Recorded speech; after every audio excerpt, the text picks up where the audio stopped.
ನಿಮ್ಮ ಆತ್ಮಗಳನ್ನು ದೇವರ ಮಕ್ಕಳಾಗುವಂತೆ ವಾಕ್ಯದಲ್ಲಿ ಬಲಪಡಿಸುವ ಅನುದಿನದ ಧ್ಯಾನ ಜೂನ್ 14.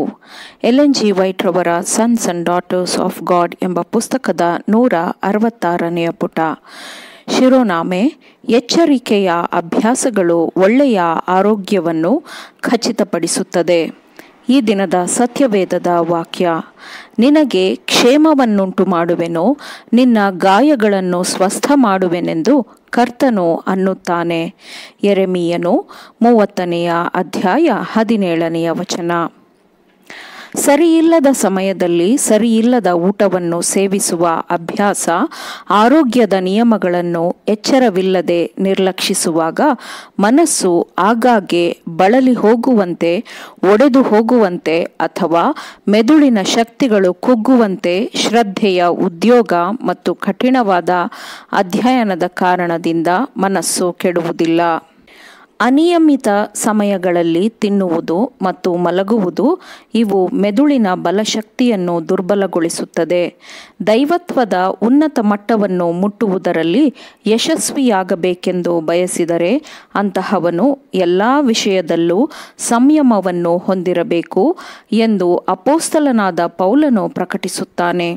ತಿನ್ನುವುದು, ಕುಡಿಯುವುದು, ಉಡುವುದು, ತೊಡುವುದು ಇವೆಲ್ಲವೂ ನಮ್ಮ ಆತ್ಮೀಕ ಪ್ರಗತಿಯ ಮೇಲೆ ನೇರವಾದ ಪ್ರಭಾವವನ್ನು ಹೊಂದಿರುತ್ತದೆ. ಆರೋಗ್ಯ ಎಂಬುದು ಆಶೀರ್ವಾದವಾಗಿದ್ದು ಅದನ್ನು ಕೆಲವರು ಮಾತ್ರ ಮೆಚ್ಚುತ್ತಾರೆ. ಅನೇಕರು ಎಲ್ಲ ಸಮಯದಲ್ಲೂ ಆರೋಗ್ಯದ ನಿಯಮಗಳನ್ನು ಲೆಕ್ಕಿಸದೆ ತಿನ್ನುತ್ತಾರೆ. ನಂತರ ಮನಸ್ಸನ್ನು ಕತ್ತಲೆಯು ಆವರಿಸುತ್ತದೆ.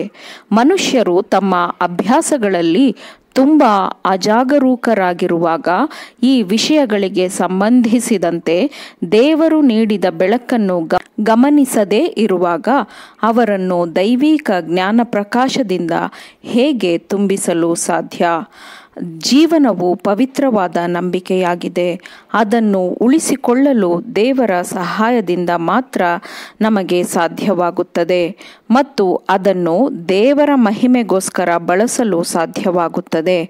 ಆದರೆ ಅದ್ಭುತವಾದ ದೇಹ ರಚನೆಯನ್ನು ರೂಪಿಸಿದಾತನು ತನ್ನ ಉದ್ದೇಶಗಳ ವಿರುದ್ಧ ಮನುಷ್ಯರು ಕೆಲಸ ಮಾಡದಿದ್ದರೆ ಆ ದೇಹವು ಸರಿಯಾದ ಕ್ರಮದಲ್ಲಿ ಕೆಲಸ ಮಾಡುವಂತೆ ಆತನೇ, ಅಂದರೆ ದೇವರೇ ವಿಶೇಷ ಕಾಳಜಿಯನ್ನು ಮಾಡುತ್ತಾನೆ.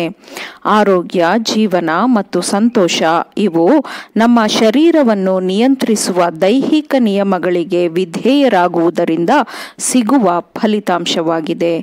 ನಮ್ಮ ಇಚ್ಛೆ ಮತ್ತು ನಮ್ಮ ಮಾರ್ಗವು ದೇವರ ಚಿತ್ತ ಮತ್ತು ದೇವರ ಮಾರ್ಗಕ್ಕೆ ಅನುಗುಣವಾಗಿದ್ದರೆ ಮತ್ತು ನಾವು ನಮ್ಮ ಸೃಷ್ಟಿಕರ್ತನ ಸಂತೋಷದಂತೆ ಕೆಲಸ ಮಾಡಿದರೆ ಆತನು ಮಾನವ ದೇಹವನ್ನು ಸುಸ್ಥಿತಿಯಲ್ಲಿ ಇಡುತ್ತಾನೆ ಮತ್ತು ಆತನು ನಮ್ಮ ಮೂಲಕ ಆತನ ಮಹಿಮೆಗೋಸ್ಕರ ಕೆಲಸ ಮಾಡಿಸಲು ನಮ್ಮ ನೈತಿಕ, ದೈಹಿಕ ಮತ್ತು ಮಾನಸಿಕ ಬಲಗಳನ್ನು ಪುನಃಸ್ಥಾಪಿಸುತ್ತಾನೆ.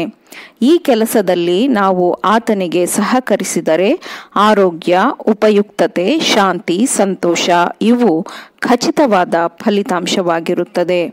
ನಾವು ಕೆಟ್ಟ ದುಷ್ಟ ಚಟಗಳಿಗೆ, ಕೆಟ್ಟ ಅಭ್ಯಾಸಗಳಿಗೆ ದಾಸರಾಗುವ ಸಲುವಾಗಿ ಆತನು ನಮಗಾಗಿ ಮರಣ ಹೊಂದಲಿಲ್ಲ. ಆದರೆ ನಾವು ದೇವರ ಪುತ್ರರು, ಪುತ್ರಿಯರು ಆಗಿ ನಮ್ಮ ಪ್ರತಿಯೊಂದು ಬಲದಿಂದ ಆತನನ್ನು ಸೇವಿಸಲಿ ಎಂದು ಆತನು ನಮಗಾಗಿ ಮರಣ ಹೊಂದಿದನು. ನನ್ನ ಪ್ರೀತಿಯ ಯೌವನಸ್ಥ ಸ್ನೇಹಿತರೆ, ನಿಮ್ಮ ಎಲ್ಲ ಅಭ್ಯಾಸಗಳು ಜೀವನದ ನಿಯಮ ಮತ್ತು ಆರೋಗ್ಯದ ನಿಯಮಗಳಿಗೆ ಹೊಂದಿಕೆಯಾಗುವವರೆಗೆ ಹಂತ ಹಂತವಾಗಿ ಮುನ್ನಡೆಯಿರಿ. ಆಮೇನ್. ದೇವರ ವಾಕ್ಯಗಳನ್ನು ಶ್ರದ್ಧೆಯಿಂದ ಆಲಿಸುವವರು, ಪಾಲಿಸುವವರು ಆಗಬೇಕೆಂದು ನಿಮ್ಮನ್ನು ಉತ್ತೇಜಿಸುತ್ತೇನೆ. ಪರಿಶುದ್ಧಾತ್ಮನ ಸಹಾಯದಿಂದ ಆಲಿಸಿದ ನಿಮ್ಮೆಲ್ಲರಿಗೂ ಧನ್ಯವಾದಗಳು.